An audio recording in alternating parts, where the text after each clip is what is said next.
What's up, everybody? Keeping it a Benji, and I'm getting back with y'all. Now let's talk about Cyrus and Karmelo.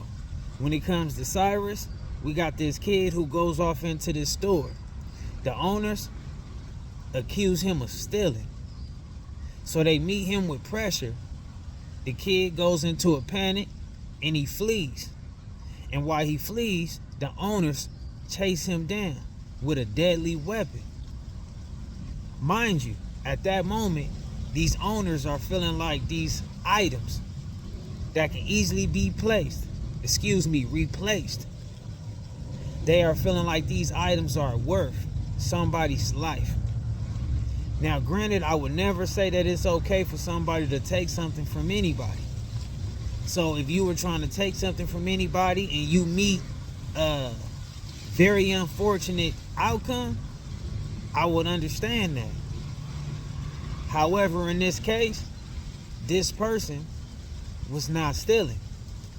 And also, I am not saying that somebody's life is worth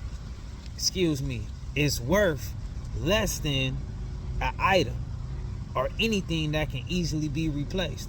I'm not saying that.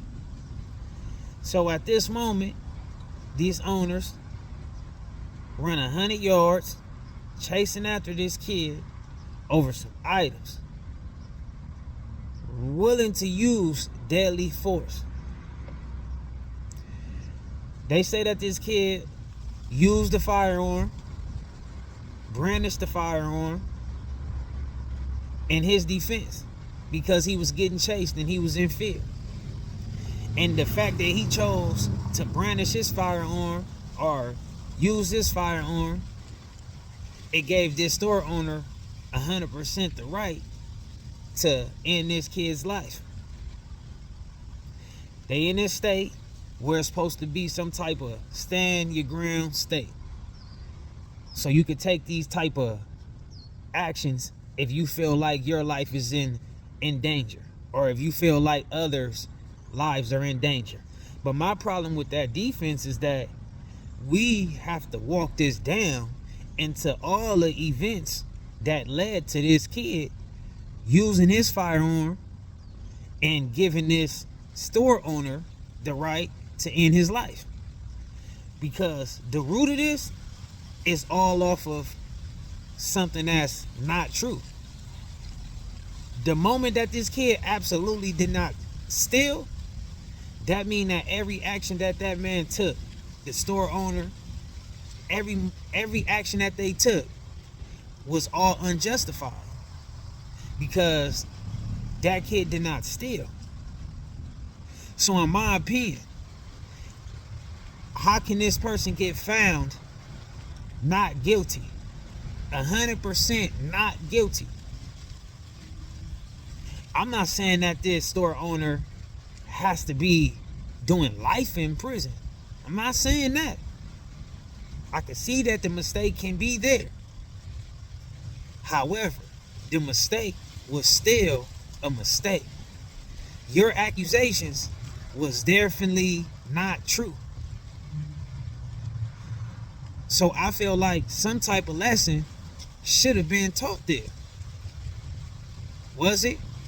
No. And you know what they showed at that moment? That this black kid, life was not worth 4 bottles of water. And they was able to justify and give an excuse to this store owner because some items were supposed to be stolen. That means that this man's money was attacked. His finances was attacked. But when it comes to this case of Karmelo, he was physically under attack. He retrieved a weapon to defend himself and stand against his threat. He did not try to commit overkill, but he made a gesture with a weapon that did end somebody else's life. But hear me out on that. This man ended a life because he was attacked. His body was under physical harm. And they couldn't give no type of understanding to him in this kid's life. So in one season, they showed that a black person's life don't really carry that much value when it comes to society.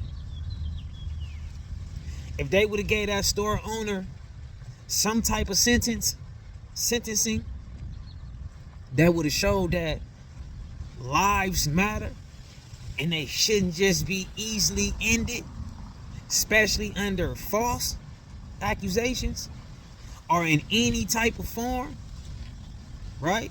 If they would have gave him a sentencing based upon that, showing that lives matter and they shouldn't be ended so easily, then maybe it could have been a different viewing point when it comes to this Karmelo situation. However, for this kid to only strike this kid one time, granted, we have to take this in consideration as well. Not even consideration, but we have to keep this in mind as knowledge. When it comes to a weapon, when it comes to a knife, when it comes to a gun, or anything that can be referred to as a weapon, the moment that is in play in any situation, you have signed up to change your life forever. Hear me out. It ain't just about the person's life that you are finna, use this weapon against. But the moment you do that, you have to know that it is a chance that somebody else can bring a weapon into the situation. You have took the situation into like causing life-threatening harm.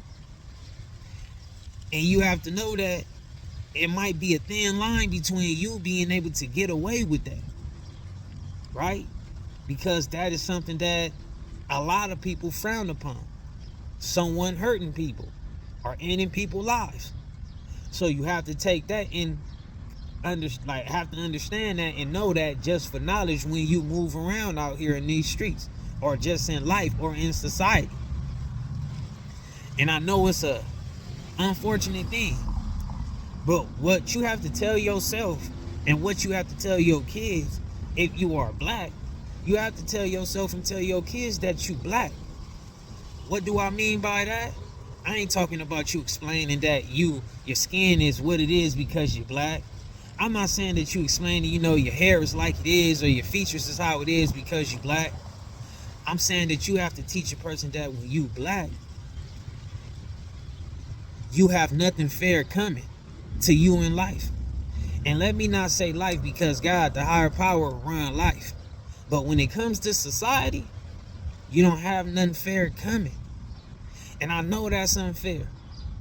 But that's the only avenue we have to take right now, is knowing that and operating as such.